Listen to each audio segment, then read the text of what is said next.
Shalom jemaat Tuhan dimanapun Anda berada, saya percaya Tuhan itu baik dan Tuhan ingin melakukan perkara yang dahsyat dan luar biasa di dalam kehidupan Bapak Ibu sekalian semua di tempat ini.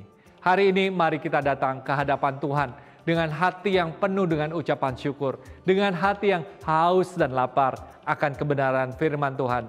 Karena saya percaya Roh Kudus siap untuk bisa memberkati kita semua lewat tayangan ibadah hari ini. Amin, Bapak Ibu sekalian. Kami juga ingin mengundang Anda bergabung di dalam komunitas yang ada di Gereja Mawar Sharon yang namanya Connect Group. Di Connect Group ini Anda akan terhubung dengan orang-orang yang bisa mendukung Anda, mendorong Anda, mendoakan Anda, mendewasakan Anda menjadi orang-orang Kristen yang lebih dewasa di dalam Tuhan.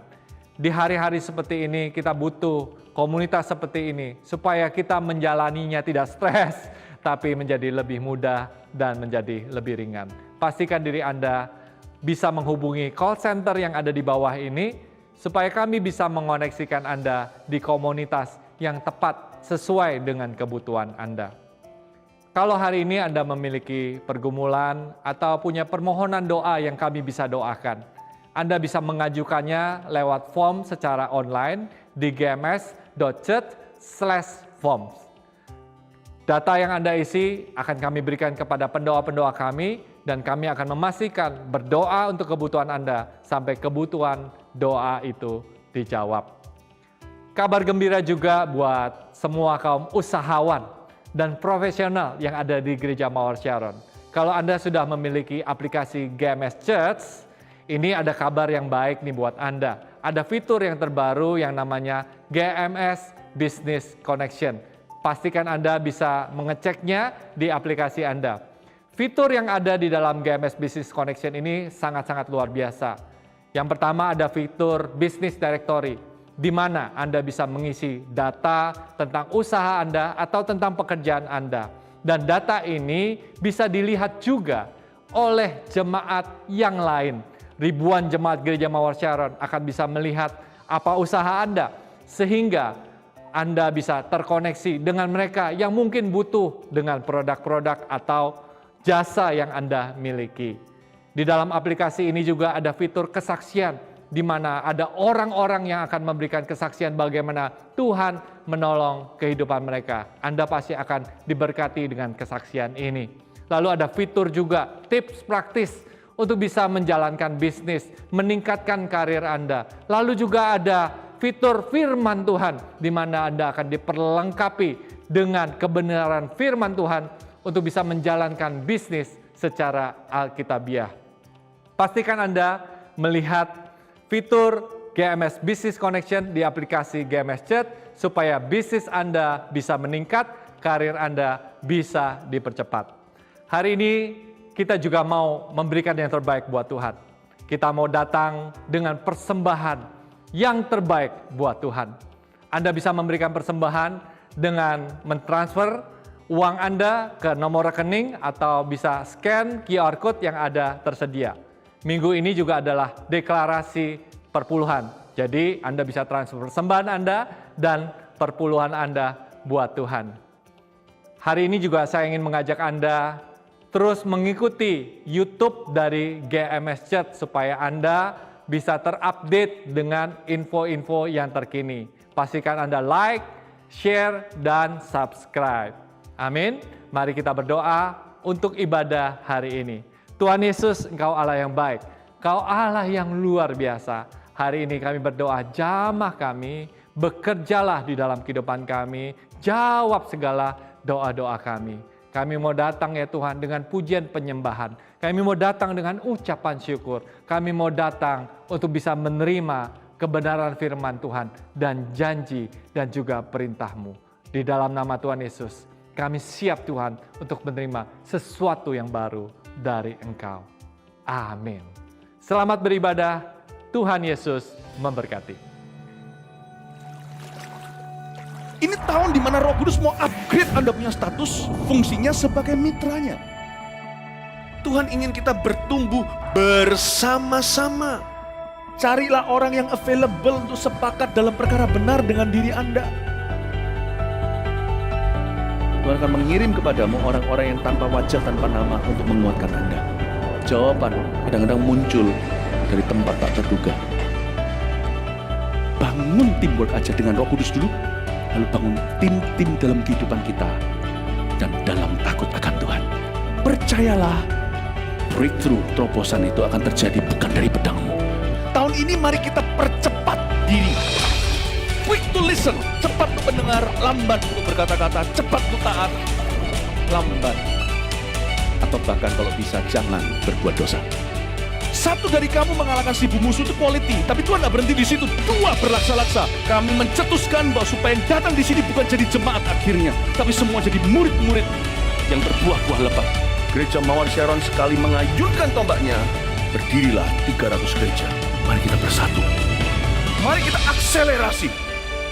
Sampai 2030 300 gereja ini benar-benar terjadi.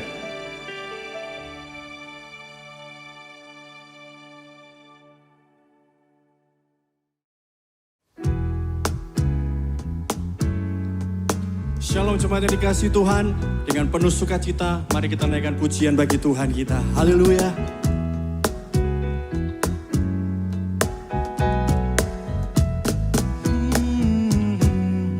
Bersama-sama. Sepanjang hari ku nikmati pertolongan dari Tuhan, ku rasakan kelimpahan berkat-Mu, oh Tuhan. Segala jalan yang Kau tunjukkan membawa pada kehidupan, ku rasakan kasih Tuhan pulihkan jiwaku.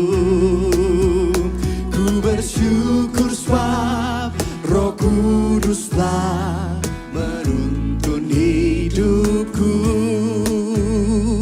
Ku cinta Kau Yesus Tuhan, ku cinta Kau Yesus Tuhan. Sungguh Kau segalanya bagiku. Amin.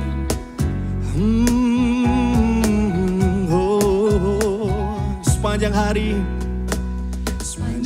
hari ku nikmati pertolongan dari Tuhan, ku rasakan kelimpahan berkat-Mu, oh Tuhan. Oh, segala jalan yang Kau tunjukkan membawa pada kehidupan, ku rasakan kasih Tuhan pulihkan jiwaku. Ku bersyukur sebab Roh Kudus yang menuntun hidupku.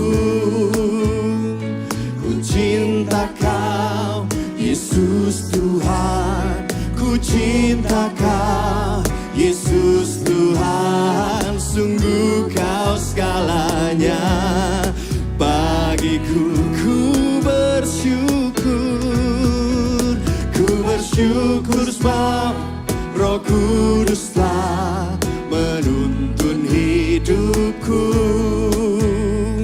Ku cinta Kau Yesus Tuhan, oh ku cinta Kau Yesus Tuhan. Sungguh Kau segalanya bagiku. Mari katakan bersama. Ku bersyukur sebab Roh Kudus telah menuntun hidupku.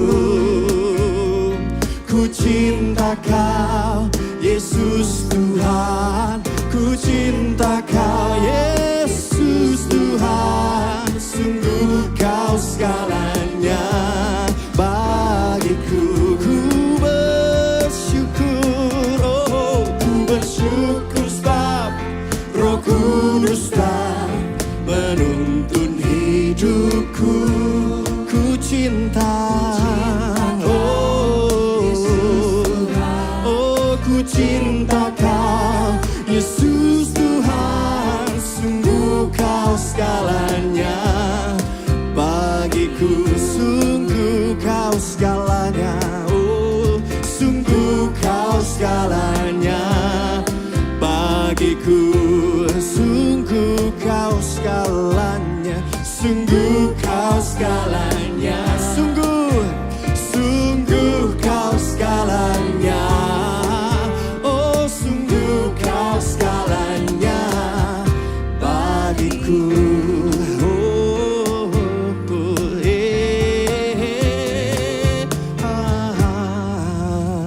Haleluya.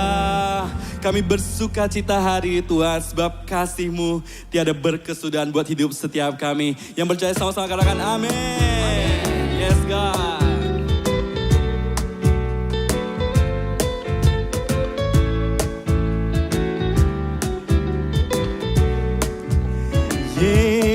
Semua tiada berkesudahan kasih setiamu Tuhan, selalu baru rahmat-Mu bagiku. Hari berganti hari,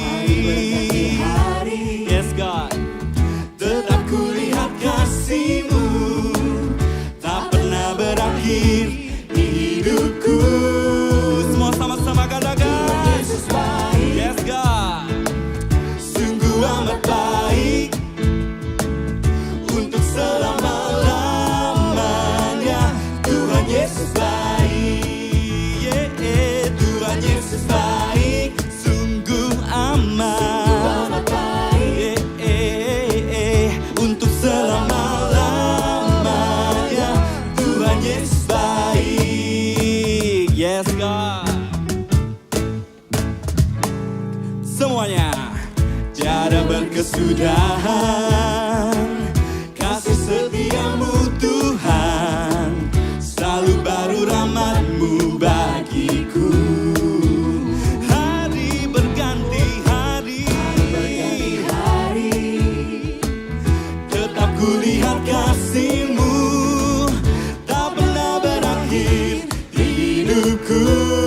Mas mau angkat jempolnya yuk.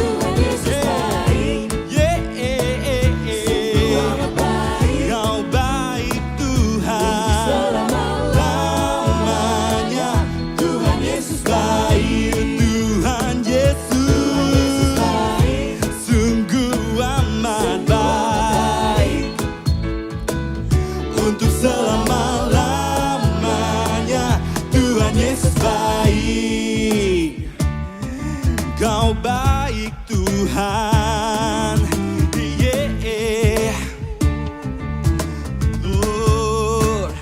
Semuanya, Yesus baik bagiku, Yesus baik bagimu, dulu sekarang dan selamanya. Ya sungguh baik, Yesus baik bagiku, Yesus baik bagimu, dulu sekarang dan selamanya. Ya sungguh baik,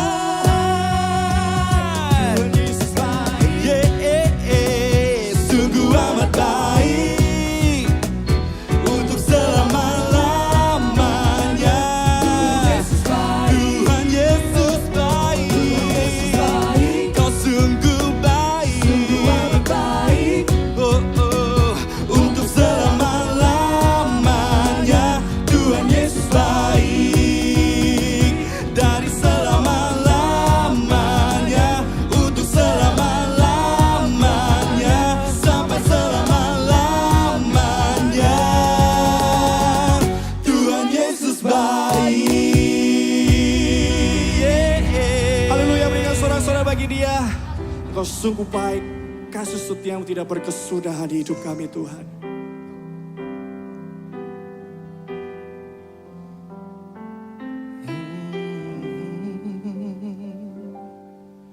Jiwaku merindukan-Mu, ya Allah yang hidup. Jiwaku haus kepada-Mu, ya Allah yang hidup. Jiwaku Merindukanmu, ya Allah yang hidup. Jiwaku haus kepadamu, ya Allah yang hidup. Ku bersyukur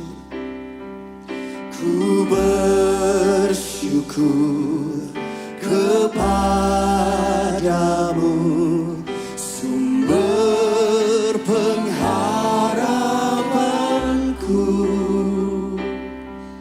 penolongku dan Allahku, tiada yang sepertimu.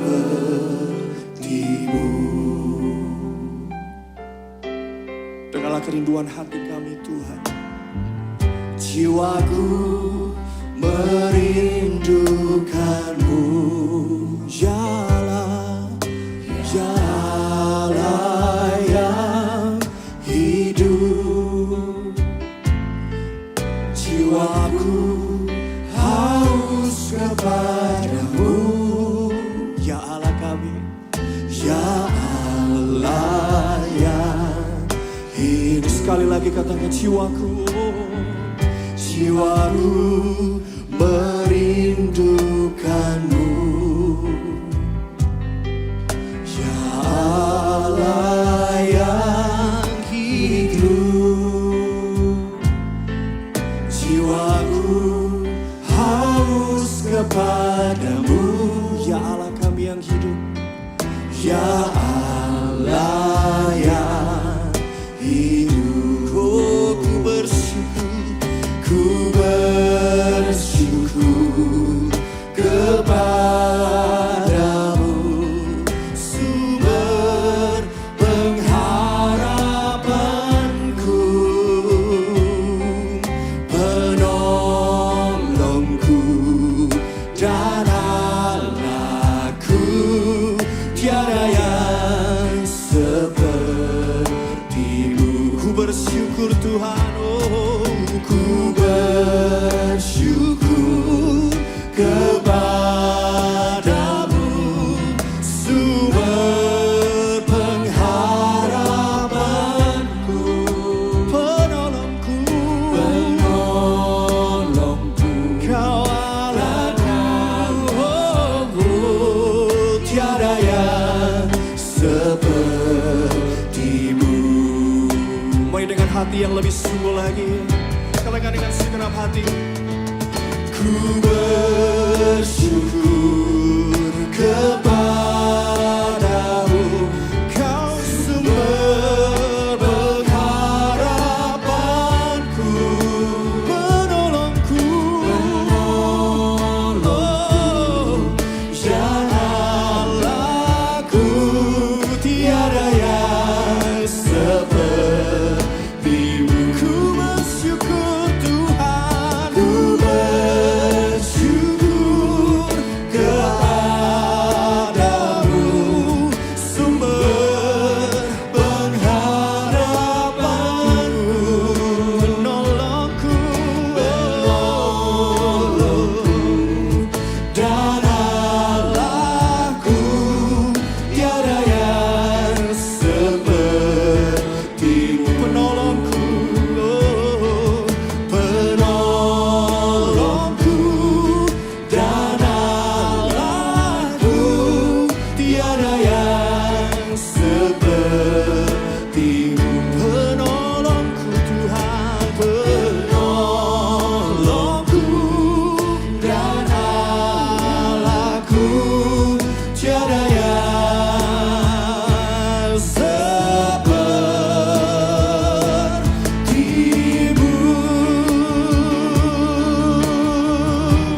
menyembah nikmati hadirat Tuhan.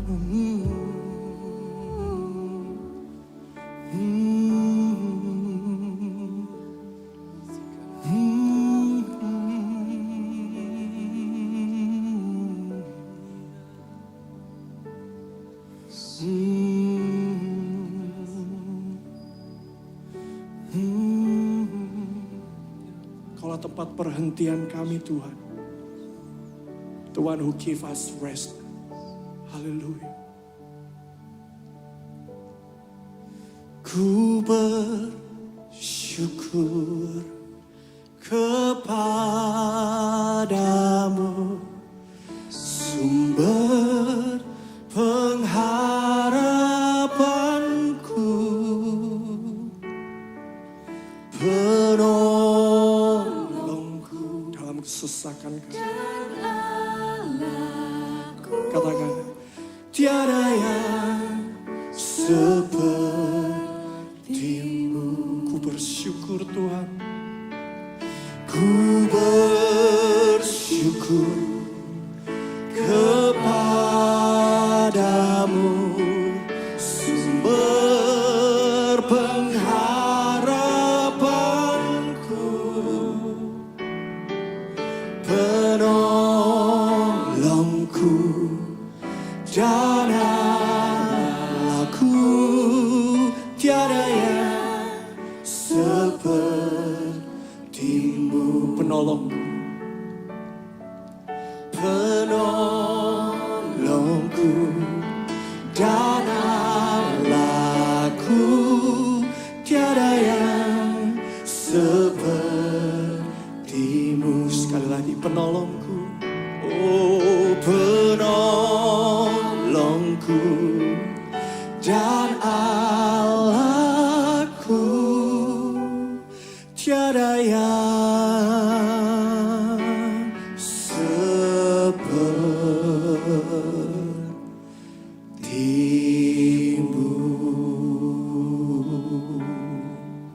Shalom jemaat yang sangat dicintai oleh Tuhan Yesus. Kami mengasihi Anda dengan segenap hati. Sungguh kangen sekali. Welcome home dalam ibadah online ini. Percaya Tuhan tetap beserta dengan kita. Tidak ada bedanya dalam hadirat Allah. Hari ini kita akan memberikan persembahan persepuluhan kita.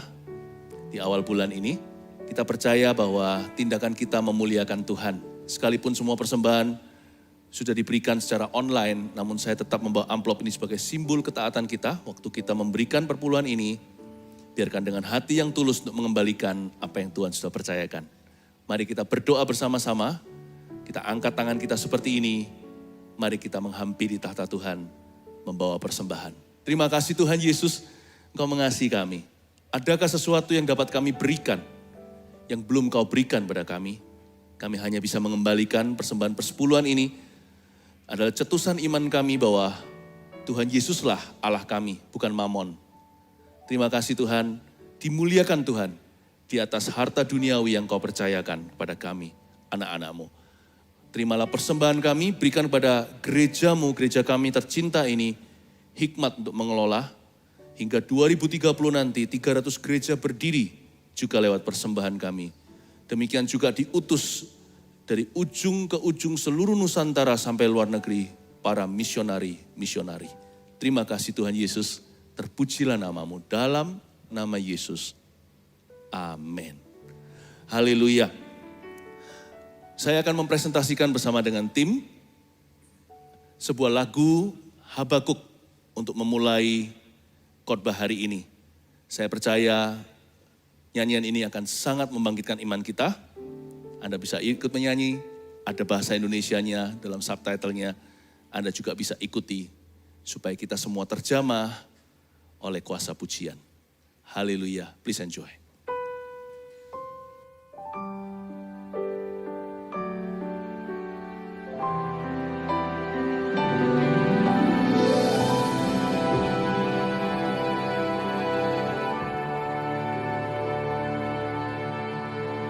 Even though the victories have no fruit and no grapes grow on the vine, even though crop fails and the fields produce no corn, even though the sheep all die and the cattle stalls are empty. I will still be joyful and glad because the Lord God is my Savior. The Lord gives me strength. He makes me sure-footed as a deer and keeps me safe on the mountains because the Lord is my strength.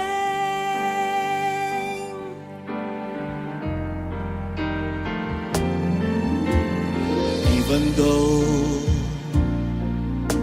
the fig trees have no fruit and no grapes grow on the vines, even though the olive crop fails and the fields produce no corn, even though the sheep all die and the cattle stalls are empty,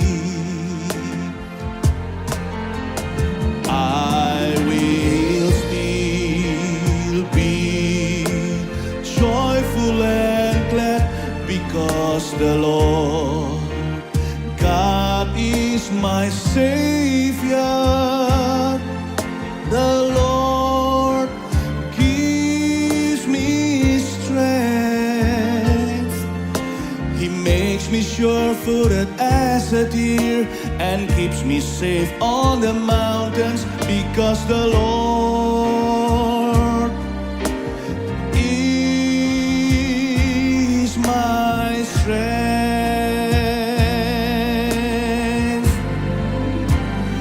I will still be joyful and glad because the Lord God is my Savior.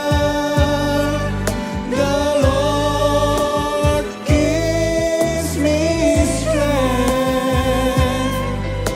He makes me sure-footed as a deer and keeps me safe on the mountains because the Lord is my strength. I will still be joyful and glad because the Lord God is my Savior. The Lord gives me strength.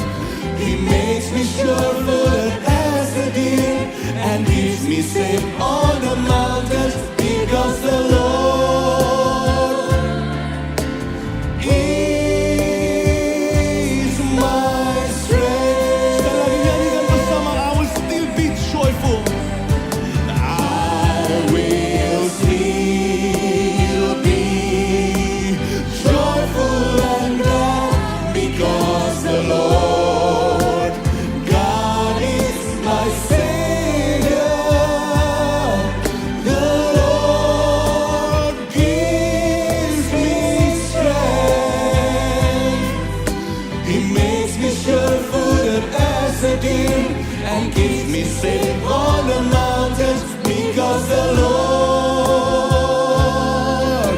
is my strength. Because the Lord is my strength. Because the Lord is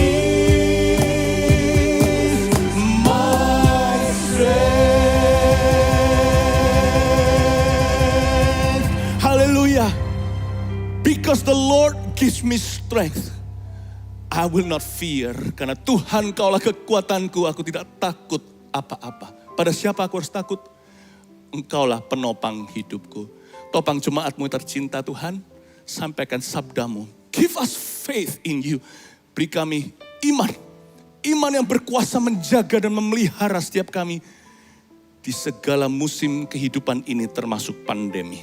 Yang berkepanjangan ini bagi Tuhan yang panjang sabar. Tiada yang mustahil. Sampaikan firman-Mu, sembunyikan hamba-Mu di balik salib.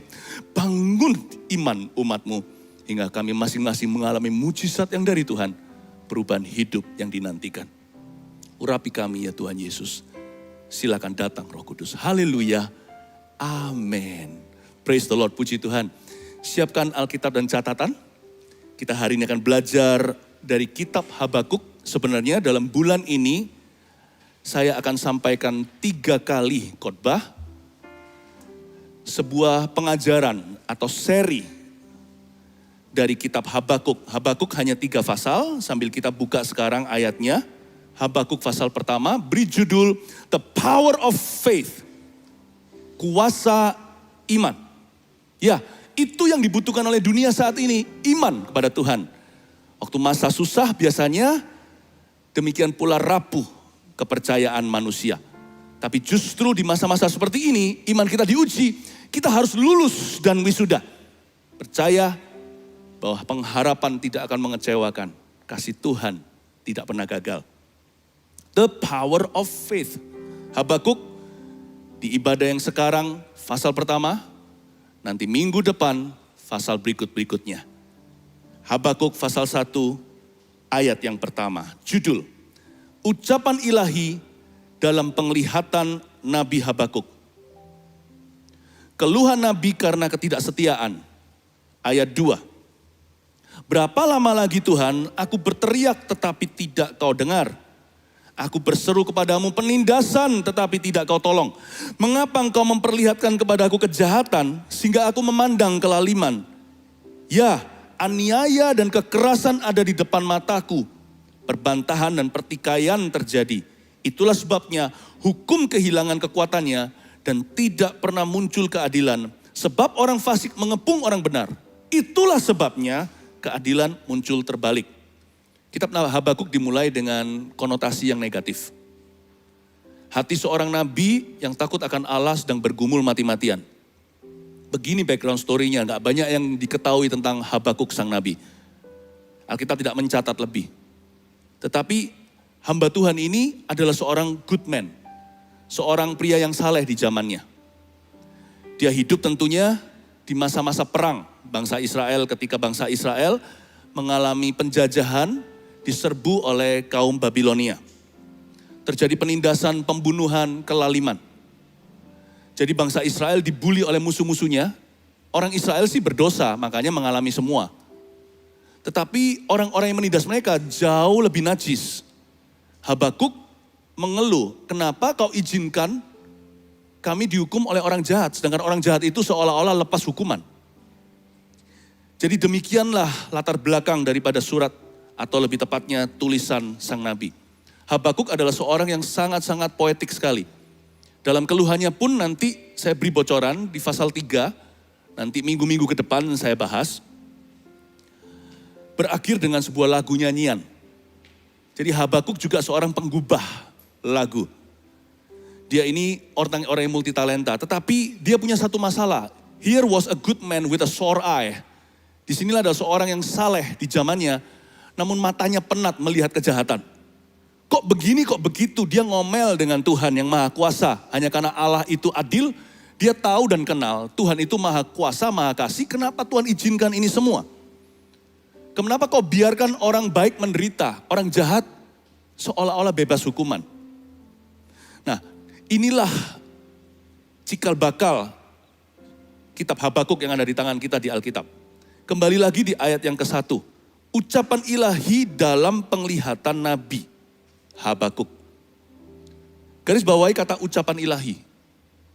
Dalam penglihatan Nabi. Jadi memang iman itu timbul dari pendengaran oleh firman Kristus. Seperti yang dikatakan di surat Paulus kepada jemaat di Roma. Kalau saya mau buat paralelnya perjanjian lama, perjanjian baru, Habakuk ini adalah ucapan ilahi. Padahal waktu kita baca beberapa ayat pertama, kedengarannya sama sekali tidak rohani. Habakuk mempertanyakan otoritas Allah dan keadilannya. Mengapa? Why? Why this, why that? Kesannya dia negatif sekali, kok bisa jadi ucapan ilahi. Jemaat yang tercinta, iman itu memang timbul dari pendengaran oleh firman Kristus. Tapi iman itu muncul dari pergumulan sehari-hari. Selama Alkitab hanyalah sebuah buku teori di tangan kita, tidak akan ada kuasanya. Tapi hingga kita menjadikannya darah dan daging, kita menggumulkan firman ini di dalam dalam kehidupan kita sehari-hari, dalam bentuk aplikasi.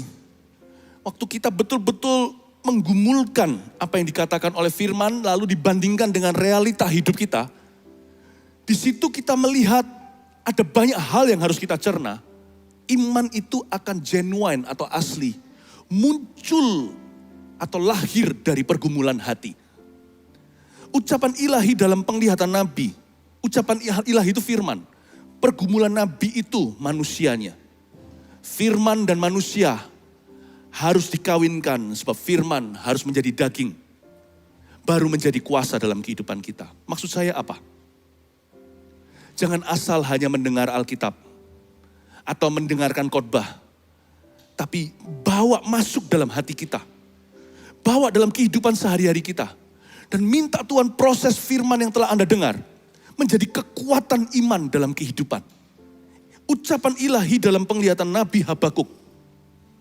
Nabi Habakuk akhirnya berhasil mengerti firman Tuhan dari sisi kehidupan.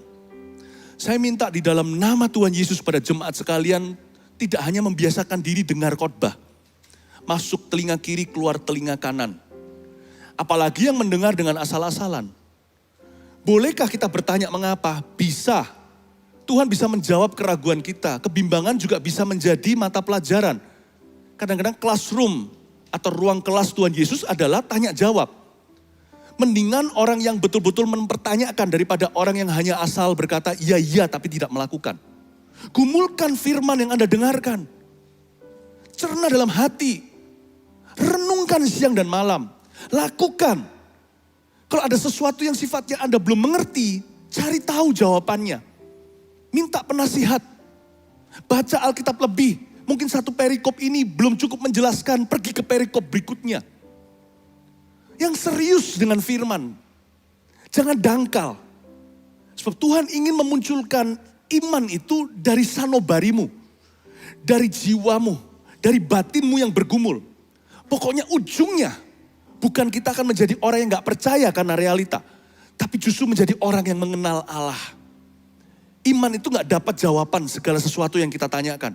Tapi ujung iman adalah pengenalan. Kita akan mengenal Tuhan. Fungsi iman bukan supaya kita dapat materi. Dapat harta duniawi. Aku imani dapat mobil ini. Plung, keluar di depan kita. Aku imani punya rumah. Imani dapat jodoh. Itu alhasil. Itu adalah efek samping iman. Tujuan utama iman adalah untuk mengenal Allah kita. Orang benar akan hidup oleh imannya nanti kalau di pasal 2 di minggu-minggu berikutnya. Minggu depan ini saya akan bagikan. Jadi harus mengerti kuasa iman terletak pada pengenalan akan Allah. Jikalau hidup ini menerpa demikian rupa, membuat kita jadi justru menjauh dari Kristus karena realita, karena tekanan, karena problema. Fight your way through. Lawan itu. Tembus itu, terjang. Bergumul, berdarah-darah, tapi harus tetap maju. Aku harus lebih mengenal Tuhan lewat kejadian ini. Bagaimana caranya? Mungkin sekarang rasanya hati saya pahit, menusuk-nusuk ini. Seperti kata pemazmur. Batinku ini ditusuk-tusuk, rasa sakit sekali. Tapi yang pasti, aku akan keluar sebagai pemenang. Iman itu sebuah tekad untuk maju. Pokoknya melalui seluruh badai kehidupanku di musim ini, aku harus muncul sebagai pemenang. Aku harus lebih kenal Tuhan 1 sentimeter lebih tinggi secara rohani. Aku harus 1 sentimeter lebih maju dalam pengenalanku. Ucapan ilahi dalam penglihatan Nabi Habakuk tidak bisa dipisahkan antara firman dan manusianya. Firman itu harus menjadi daging dalam kehidupanmu dan kehidupanku. Saya berdoa Anda serius, sungguh-sungguh mencatat khotbah, merenungkan, referensi lagi ke sini. Hingga apa? Hingga setiap firman yang Tuhan ucapkan dalam hidupmu tidak ada satupun yang gugur ke tanah tanpa digenapi. Mari kita sekarang masuk ke dalam penglihatan Nabi Habakuk. Keluhan-keluhannya mirip sama kita. Ternyata Tuhan tidak memandang orang yang punya keluhan itu tidak rohani. Sebab Tuhan tidak pernah mengesampingkan atau menghempaskan kita hanya karena ada 1-2 kebimbangan dalam hati. Justru kebimbanganmu itu adalah batu loncatan, jangan jadikan batu sandungan. Harus menjadi batu loncatan untuk menggapai sebuah pewahyuan. Ayat 2, berapa lama lagi Tuhan aku berteriak tetapi tidak kau dengar. Kedengarannya Habakuk menyalahkan, padahal bukan. Habakuk ini jujur, makanya jadi firman kata-katanya. Tuhan tidak tersinggung, Tuhan tidak murka. Tapi Tuhan pakai itu sebagai sebuah pengajaran dalam kehidupannya. Pakai setiap keraguanmu sebagai batu loncatan. Jangan justru meninggalkan Tuhan dalam kepahitan atau kekecewaan. Pakai itu untuk maju sekalipun dalam kesakitan, mencucurkan air mata, menabur dengan menangis, namun tetap maju menuai berkas-berkasnya. Berapa lama lagi Tuhan aku berteriak tapi tidak kau dengar. Aku berseru kepadamu penindasan. Enggak adil, enggak fair ini. Tetapi tidak engkau tolong. Lu kok menuduh ya? Tuhan kenapa engkau enggak tolong? Kenapa engkau enggak tolong? Habakuk sih tidak berhenti sampai di sini di ayat 2. Masih ada ayat-ayat pasal berikutnya. Akhirnya dia menang. Ini kabar baiknya. Kita juga harus menang. Tapi awal mulanya imannya negatif. Aku berseru penindasan. Kenapa engkau tidak menolong? Kenapa kau diam saja seperti menuding jarinya ke sorga dan berkata bahwa Allah tidak peduli? Pernahkah Anda merasa begitu? Perasaanmu itu asli. Kalau betul-betul Anda rasa gitu, ya nggak apa-apa utarakan. Tapi janganlah kita keluar dari ruang doa kita, lalu kepahitan, lalu sebarkan kematian. Kalau Anda punya keraguan, kebimbangan, masuk ke ruang doa seperti Habakuk. Curahkan hatimu. Boleh nggak kita curhat sama Tuhan? Harus. Itu bukan opsional. Kita boleh nggak curhat nih bahasa orang-orang muda zaman ini. Boleh nggak kita curah hati? Sepatutnya. Asal jangan keluar dari ruang doamu. Jadi orang yang murtad gak karuan dan pelampiasan. Salurkan frustrasimu di kamar doamu. Dan Habakuk berkata, Tuhan kenapa engkau gak menolong? Memberikan suatu pelajaran pada kita untuk berhati-hati dengan kata-kata. Hati-hati iman yang negatif ya. Ujung cerita nanti Habakuk mencabut perkataannya sendiri. Seperti lagu yang tadi saya nyanyikan bersama dengan tim. Itu adalah kalimat terakhirnya Habakuk. Betapa indah bukan? I will rejoice. Aku akan tetap bersukaria dan beria-ria dalam engkau. Sebab engkaulah bagianku. Tapi hati-hati dengan iman yang negatif. Karena kata-katamu mengandung kuasa. Jangan pernah menuding sorga dan berkata, kenapa Tuhan tidak tolong? Lalu kita keluar sana merasa berhak untuk berdosa. Jangan lakukan itu. Bawa frustrasimu ke dalam ruang doa. Bawa frustrasimu ke dalam ibadah. Bawa frustrasimu menghadap Tuhan. Sebab Tuhan menerimamu apa adanya. Ayat 3. Mengapa engkau memperlihatkan kepadaku kejahatan? Seolah-olah Tuhan yang salah. Sehingga aku memandang kelaliman. Ya, aniaya dan kekerasan ada di depan mataku. Perbantahan dan pertikaian terjadi, garis bawahi. Ayat 3, kata mengapa. Sebagai orang yang beriman pada Tuhan, kita harus bisa menerima bahwa tidak ada jawaban yang memuaskan untuk setiap pertanyaan mengapa dalam kehidupan kita. Why this, why that. Kalau saya ditanya, saya juga gak punya jawabannya. Apakah saya gak punya pertanyaan sebagai seorang pengkhotbah, pembagi firman Allah? Apakah saya gak punya questions myself? Apakah saya tidak punya pertanyaan kadang-kadang? Mengapa kalau ada orang yang didoakan belum sembuh? Ada orang yang tidak minta disembuhkan? Mengapa orang baik mengalami sengsara, orang jahat kok happy ya? Saya juga punya pertanyaan. But that doesn't make me believe God less. Tapi itu tidak membuat saya jadi kurang percaya pada Tuhan. Karena fakta realita di depan saya ini bukanlah terbesar. Karena saya tidak tahu segala perkara. Sebagai orang beriman pada Tuhan, miliki fondasi iman itu dulu. Belajar untuk menerima di depan. Bahwa kita memang tidak punya semua jawaban. Selama kita hidup di dunia ini, sebijak-bijak kita, sebijaksana Salomo sekalipun sampai kita mati. Kalau kita bisa umur panjang seperti Musa, kita meninggal dunia, kita hanya bisa tahu segala sesuatu yang Tuhan lakukan itu hanya setetes seiota. Settle in your heart, but you cannot know everything in this life. Settle dulu di hati, kita tidak bisa tahu segala sesuatu di hidup ini. Makanya ada hidup yang kekal. Seperti Paulus katakan di Korintus, 1 Korintus 13 tepatnya. Sekarang kita hanya lihat samar-samar, nanti kita akan melihat muka dengan muka. Segalanya jadi jelas. Seperti sekarang di hidup ini, sedewasa apapun kita seperti kanak-kanak. Nanti waktu kita besar, kita sudah gak berpakaian seperti anak kecil lagi, berbicara seperti anak kecil lagi. Ada sesuatu yang memang tidak akan kita pernah tahu dalam hidup ini. Karena itu selama Habakuk bermain seputar perkataan mengapa atau pertanyaan itu, dia gak akan pernah jadi orang yang bahagia. Tidak ada jawaban memuaskan bagi setiap pertanyaan karena memang iman tidak berada di bawah logika manusia. Bukan berarti bahwa logika itu mati. Kalau kita ikut Yesus, tutup semua logik, matikan semua intelek. Tidak juga. Tetapi coba bayangkan, otak kita yang hanya size setelapak tangan kita ini masing-masing. Jenius pun cuma lebih gede sedikit dari ini. Emangnya bisa tahu apa tentang seluruh kehidupan?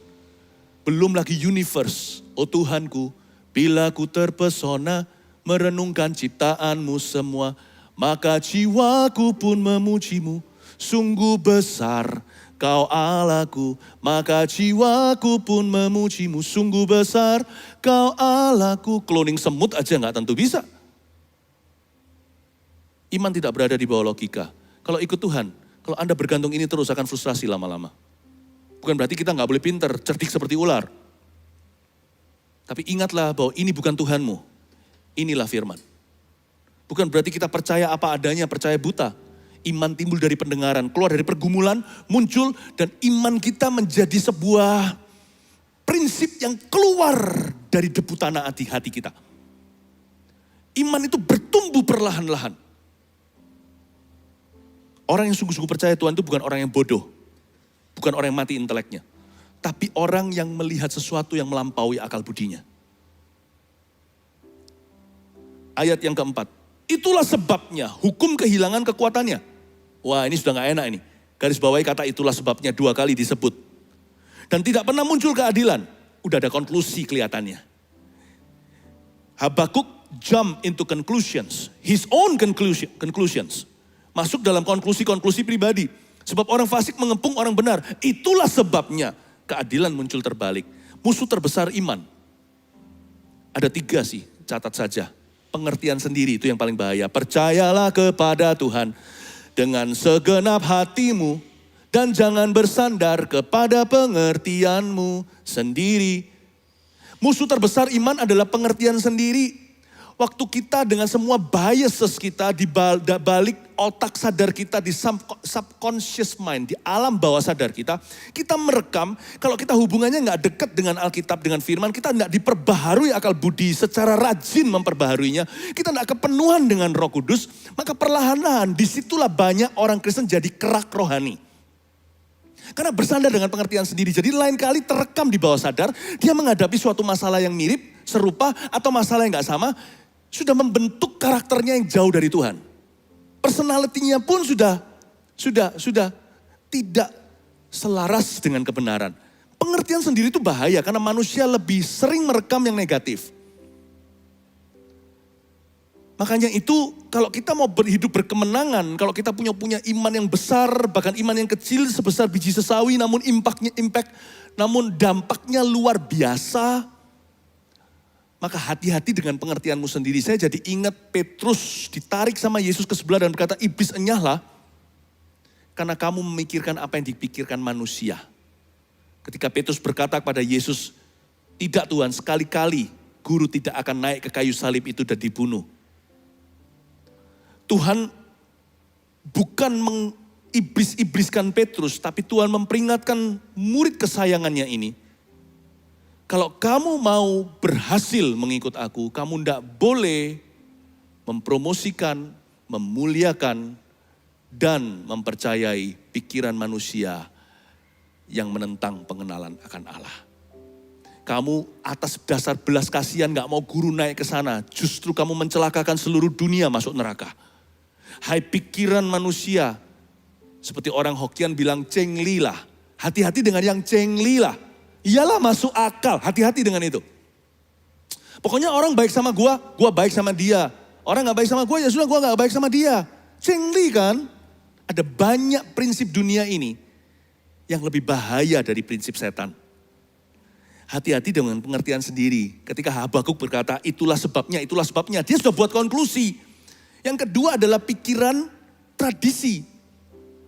Yang diturunkan itu bukan pikiran kita sendiri, tapi diturunkan oleh nenek moyang kita. Nah, ya kamu ya kalau mau betul-betul dihormati sama orang ya, kamu harus kaya. Nah itu biasanya kadang-kadang orang tua yang gak takut akan Tuhan ajarkan yang tidak-tidak. Padahal mereka gak bermaksud buruk, mereka maksudnya mulia. Tapi salah. Mau mulia kayak kalau salah ya salah. Itulah sebabnya orang baik gak bisa masuk kerajaan sorga. Tapi orang benar yang dibenarkan oleh Tuhan. Karena baiknya dunia itu kain kotor bagi Allah. Pikiran tradisi yang diturunkan. Be careful. Apa yang Anda terima mentah-mentah atau yang Anda ajarkan cuma-cuma. Jangan menyesatkan. Mungkin kita tidak diajar mencuri, membunuh. Tapi mengatakan sesuatu yang kelihatannya baik, tapi justru itu menghalangi iman orang untuk kenal Yesus, itu lebih bahaya lagi. Makanya yang lebih susah untuk ditobatkan bukan orang jahat, bukan? Orang baik, karena dia merasa dirinya baik. Pikiran tradisional itu harus diwaspadai.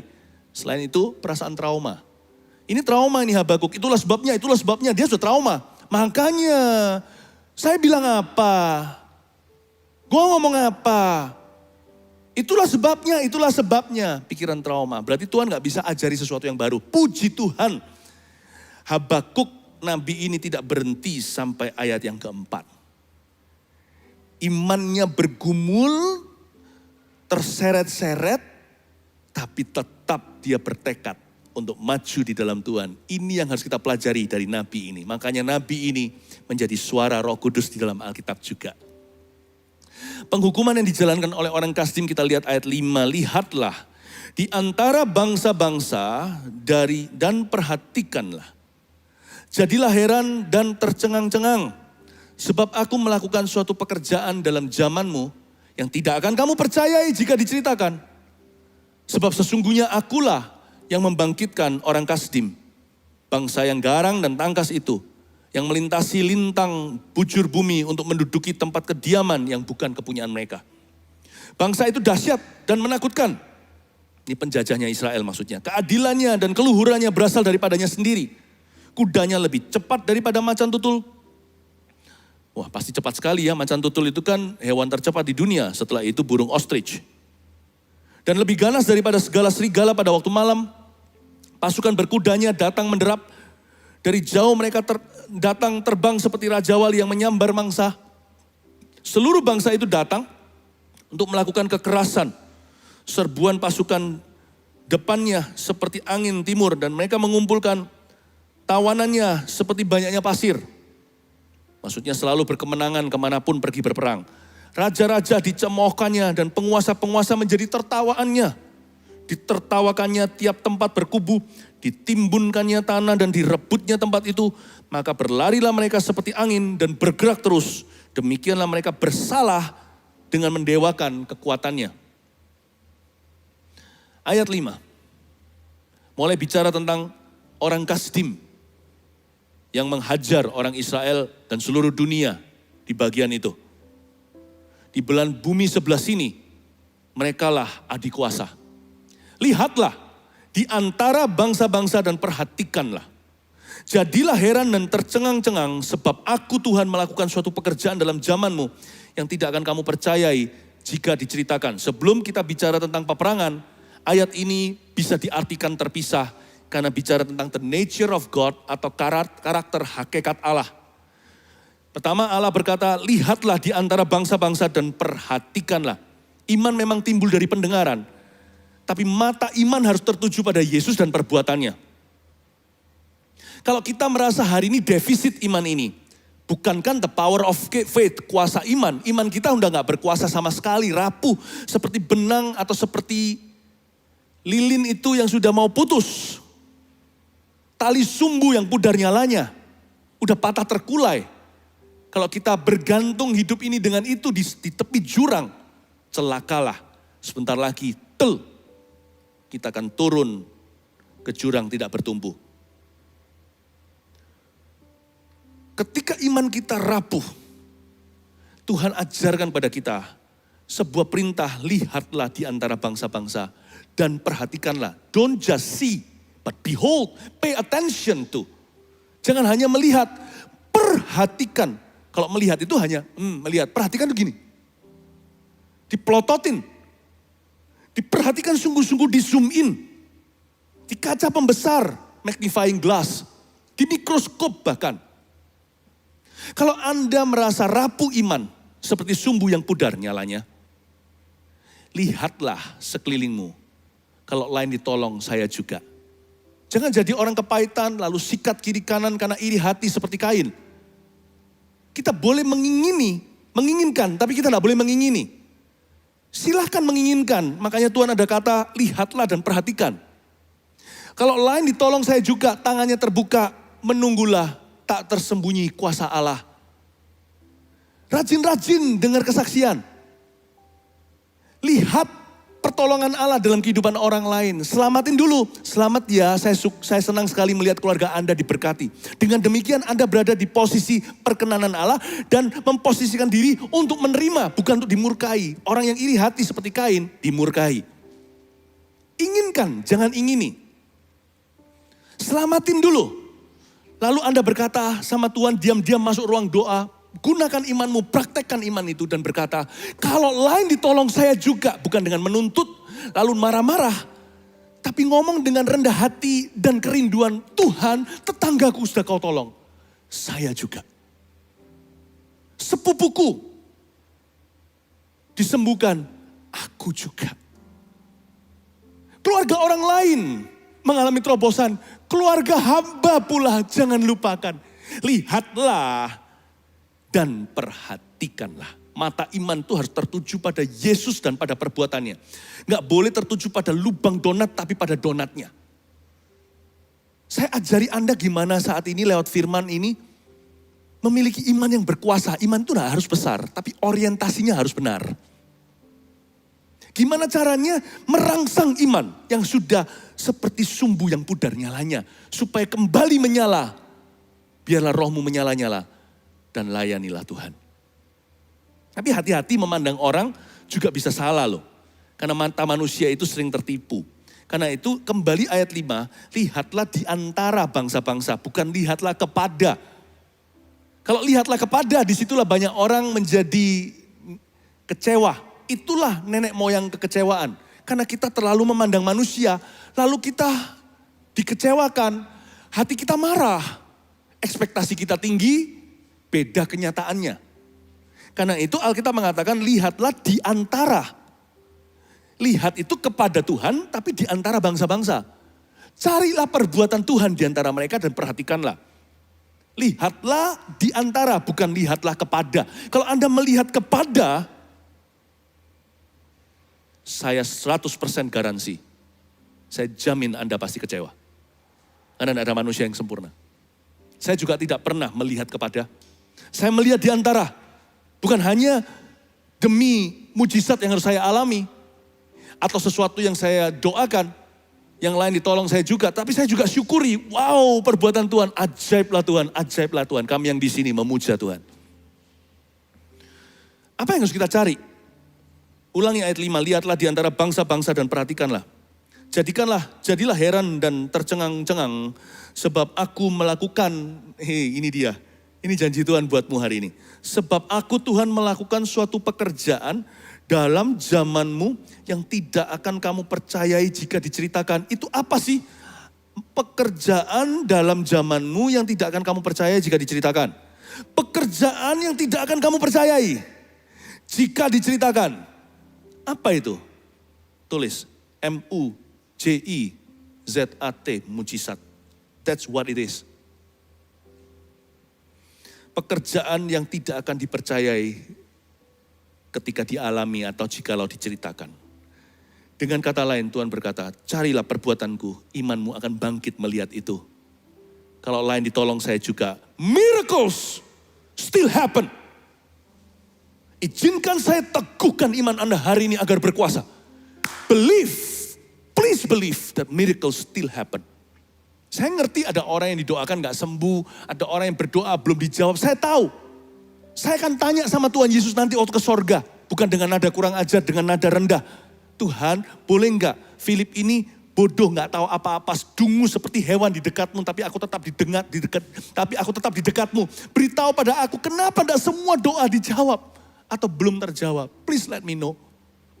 But meanwhile, sementara saya hidup di dunia, hidup sementara, hidup yang pendek ini, saya harus fokus kepada donatnya. Miracles still happen and I believe that with all my heart. Mujizat masih terjadi, saya percaya dengan segenap hati. Have faith. Berimanlah saudaraku. Salah satu lagu yang saya nyanyikan awal-awal pembuatan album di Taiwan adalah I Believe in Miracles yang tentunya ada juga di album Gereja Mawar Sharon kita. Ku percaya mujizat. I love that song. Saking seringnya saya nyanyikan itu, beberapa orang salah mengerti kiranya lagu itu saya yang membuat, bukan. Saya hanya menyanyikannya.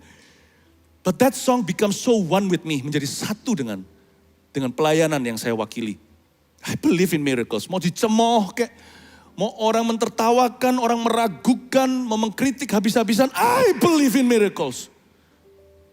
Kalau kita gak percaya mujizat, gak usah ada ministry, karena gak usah ada pelayanan, semua orang juga akan mati. Semua orang akan terpuruk, seluruh dunia akan turun ke bawah. Diam aja, diam-diam semua orang akan longsor ke situ. Saya generasi, brand saya lawan arus. Dan saya bawa gereja kita untuk melawan arus pula. I believe in miracles. Do you? If you don't, then you shouldn't listen to sermons anyway. At all. Kalau Anda tidak percaya mujizat, buat apa kita beribadah? Buat apa kita harus mendengarkan firman? Saya nggak berkata kita dengarkan firman demi dapat mujizat. Saya kenal Tuhan, kita kenal Tuhan untuk memanipulasi supaya dia melakukan sesuatu untuk keuntungan kita. Tidak. Allah itu nggak kelihatan. Kalau Allah nggak kelihatan, kan perlu iman. Kalau mau beriman sama Allah yang nggak kelihatan, beriman sekalian dengan segala sesuatu yang Allah katakan. Itu ada dalam janjinya sekalipun belum kelihatan. Beriman itu sampai jedok. Jangan tanggung. Bukankah fondasi iman kita sendiri itu sudah mujizat?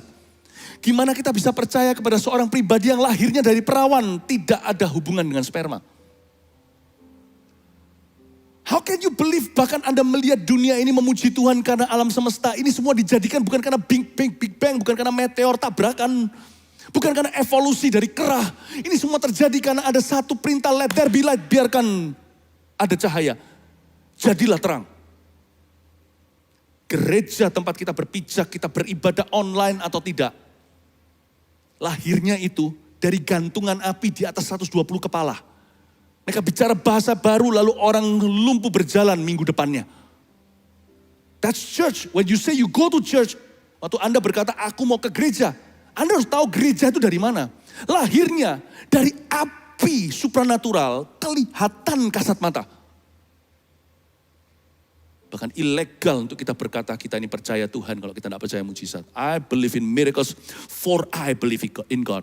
I believe in miracles for I believe in God. Ku percaya mujizat sebab percaya Tuhan. Segala bahasa mengutarakan yang sama.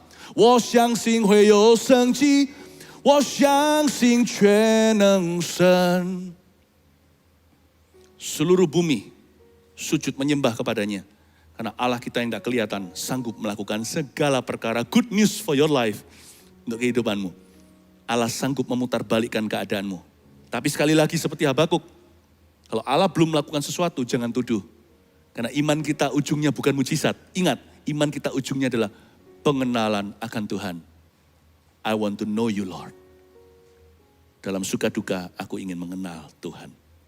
Oh haleluya. Saya bisa rasakan kuasa Tuhan sekarang bekerja dalam hati Anda. Sesuatu akan terjadi dalam hidupmu. Katakan, coba dilus sendiri dadanya seperti ini. Katakan sesuatu akan terjadi dalam hidupku. Katakan sesuatu yang baik akan terjadi dalam hidup saya. Puji Tuhan. Ayat 6. Sebab sesungguhnya aku Tuhan yang membangkitkan orang Kasdim. Hah? Tuhan yang membangkitkan orang jahat. Itu kan orang Kasdim, orang jahat. Karena di ayat yang 11 tadi terakhir kita baca, demikianlah mereka bersalah dengan mendewakan kekuatannya. Tuhan yang angkat mereka untuk hukum Israel dan bumi belahan sana. Tetapi mereka sendiri juga mendewakan kekuatannya, tidak datang untuk memuliakan Allah. Ini apa-apaan? Apakah Tuhan tidak tahu bahwa mereka ini akan memungkiri janjinya? Mereka sendiri tidak akan tahu diri. Setelah diberkati mereka lupa. Kenapa Tuhan berkati? Kenapa Tuhan sembuhkan ke-9 orang kusta? Gak hanya satu itu saja yang kembali untuk Kamsia. Tuhan kita itu daulat masalahnya. Dan itulah banyak orang mengalami masalah dalam imannya karena kedaulatannya. Sebab sesungguhnya akulah yang membangkitkan orang Kasdim. Yang melintasi lintang bujur bumi untuk menduduki tempat kediaman yang bukan kepunyaan mereka. Lalu selanjutnya bicara tentang adventure mereka, petualangan mereka. Kalahkan kiri kanan, kudanya cepat, lebih cepat dari macan tutul. Pedangnya semua orang raja-raja sekelilingnya jadi tawanan. Sebanyak pasir tahanan mereka. Tapi ujungnya mereka juga bersalah mendewakan kekuatannya. Karena Tuhan juga akan akhirnya hukum orang Kasdim juga. Apa yang kita bisa pelajari dari ayat 6? Karena Tuhan berkata, aku yang membangkitkan orang Kasdim. Catat ini dalam hatimu. Dalam dunia iman, selalu ada ruang. Harus ada ruang untuk kedaulatan Allah. Harus. Bukan hanya tak tersembunyi tangan Allah. Tapi juga tak terselami hikmat-hikmatnya. Dalam dunia iman harus ada ruang untuk kedaulatan. Itulah sebabnya iman kita tidak kenal kecewa. Karena Tuhan memberi kita iman untuk bisa mengubah apa yang kita bisa ubah. Tapi Tuhan memberi kita kasih yang lebih besar dari iman untuk bisa menerima apapun hasil akhirnya yang Tuhan tentukan atas hidup kita.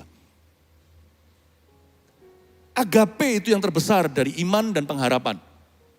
Agape itu dua sisi, Allah mengasihi kita apa adanya, kita belum buktikan apa-apa. Tapi sebaliknya kita harus belajar mengagape Tuhan juga apapun hasil akhirnya. Sekalipun pohon ara tidak berbuah, pohon anggur tidak muncul hijau-hijau atau ungunya. Semua sapi mati, tidak ada domba di kandang. But I will still be joyful and glad. Because the Lord gives me strength, because the Lord is my shepherd. Karena Tuhan adalah gembalaku, Tuhan adalah gunung batuku, aku akan tetap teguh sekalipun hasil panen mengecewakan. Dalam dunia iman, Tuhanlah Alfa dan Omega. Tuhan memulai, Tuhan yang mengakhiri. Tuhan yang menyempurnakan. Atau jikalau seolah-olah Tuhan tidak menyempurnakan sesuatu, Tuhan tetap sempurna. Iman kita tidak kenal kecewa. Tuhan beri kita iman, sekali lagi saya ulang, untuk bisa mengubah apa yang kita bisa ubah. Tapi untuk sesuatu yang tidak bisa kita ubah sekalipun kita sudah jengking-jengking berdoa. Sekalipun iman kita sudah sempurna seperti Paulus, kurang apa? Tuhan Yesus berkata, kasihku cukup bagimu. Justru dalam kelemahanmu lah kekuatanku sempurna. Tuhan beri kita kasih untuk menerima apapun hasil akhirnya. Amin. Puji Tuhan. Saya ajak kita merenungkan apa yang saya bagikan ini agar iman kita seimbang. Saya putuskan saat ini untuk ayat 12 saya akan sampaikan minggu depan menuju pasal 2 ayat 1 dan seterusnya. Saya rasa seperti semua pewahyuan untuk hari ini saya sudah sampaikan. Saya berhenti di sini dan biarkan Roh Kudus yang bekerja mengairi apa yang sudah ditaburkan. Sebab yang menabur dengan mencucurkan air mata akan menuai dengan sukacita dan sorak-sorai hingga membawa pulang berkas-berkasnya. May miracles happen in your life. Supaya mujizat Tuhan terjadi dalam kehidupan Anda. Hari ini apapun yang Anda doakan, percayalah Tuhan mendengarnya dari sorga. Mari hampiri tahta Allah. Praise the Lord. Sekalipun Aku dalam lembah kelam, ku tak takut sebab Kau besertaku. Sekalipun badai taufan datang menerpa, ku tak gentar sebab kau di sisiku. Sekalipun aku dalam lembah kelam, ku tak takut sebab kau besertaku. Sekalipun badai topan datang menerpa, ku tak gentar sebab kau di sisiku. Iman harus teguh. Aku percaya berkat-Mu atasku melimpah, kebajikan kemurahan selalu mengikutiku. Ku puji, ku sembah Kau Tuhan. Nyanyikan dari awal, mari kita resapi. Haleluya. Sekalipun aku dalam lembah kelam, ku tak takut sebab Kau besertaku. Sekalipun badai topan datang menerpa, ku tak gentar sebab Kau di sisiku. Oh, letakkan tangan di dadamu, katakan aku percaya berkat-Mu atasku melimpah, kebajikan kemurahan selalu mengikutiku. Ku puji, ku sembah Kau Tuhan. Aku percaya, aku percaya berkat-Mu atasku melimpah, kebajikan kemurahan selalu mengikutiku. Ku puji, ku sembah. Dari awal nyanyikan ini berupa himnal di hati kita. Sekalipun aku dalam lembah kelam, sekalipun aku dalam lembah kelam, ku tak takut sebab Kau besertaku. Sekalipun badai topan datang menerpa, ku tak gentar sebab Kau di sisiku. Angkat tanganmu, pandang sorga. Aku percaya berkat-Mu atasku melimpah, kebajikan kemurahan selalu mengikutiku. Ku puji, ku sembah Kau Tuhan. Iman itu harus GR. Mari kita sekarang dengan yakin katakan, aku percaya berkat-Mu melimpah atas kami, berkat-Mu atasku melimpah. Ini dia, kebajikan kemurahan selalu mengikutiku. Ku puji, ku sembah Kau Tuhan. Kebajikan kemurahan, kebajikan kemurahan selalu mengikutiku. Ku puji, ku sembah Kau Tuhan. Kebajikan kemurahan, kebajikan kemurahan selalu mengikutiku. Ku puji, ku sembah Kau Tuhan. Oramaya sandana seara ramaya sandana namo. Come on, let's just worship Him. Oramaya sandana se. Oramaya sandana ya ramo maramaya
atau hatimu bahagia, angkat tanganmu, tetap masuk hadirat Allah.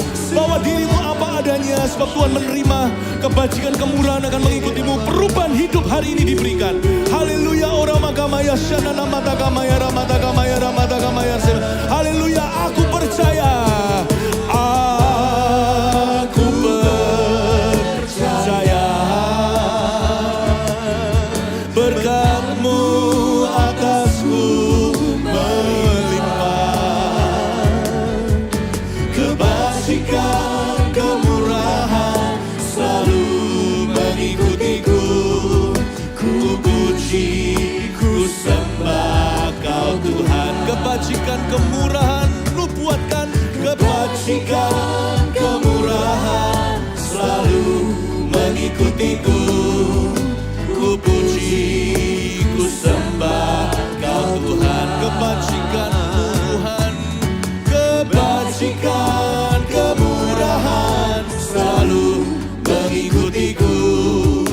Ku puji, ku sembah Kau Tuhan. Haleluya, haleluya, haleluya. God bless you. Di ujung daripada ibadah ini, mari kita terima berkat dari Tuhan Yesus Kristus yang mengasihi setiap kita. We love you so much, church. We miss you so much. We know you are in good hands. Anda semua di tangan yang baik, di tangan Tuhan Gembala Agung. Tak ada satupun domba terhilang atau tersesat. Karena Tuhan bekerja di dalam gereja kita. Love you so much from the heart. Mari kita angkat tangan kita untuk menerima berkat.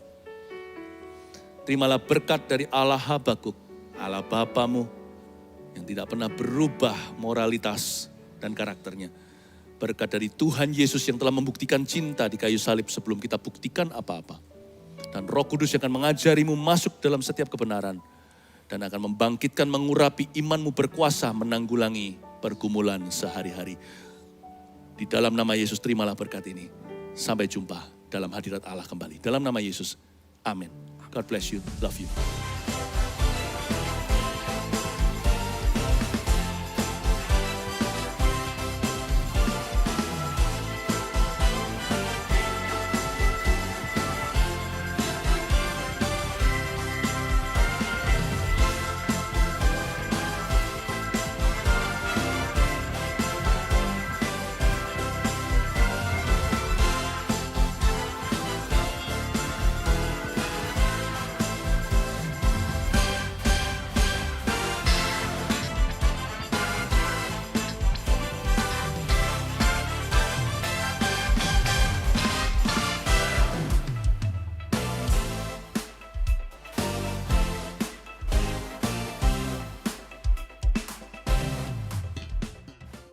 Shalom Jemaat yang terkasih, yang kita nanti-nantikan sudah tiba.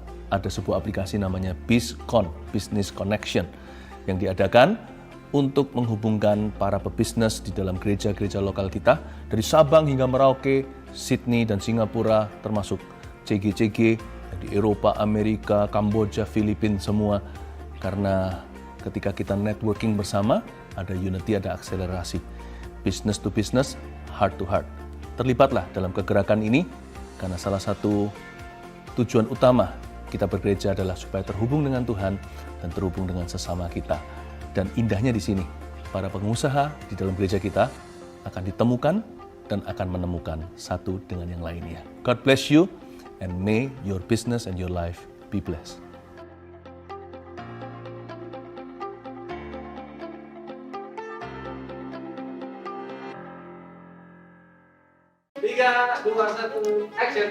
Halo, saya Pastor Philip Mantova. This is Before 30 Mentoring.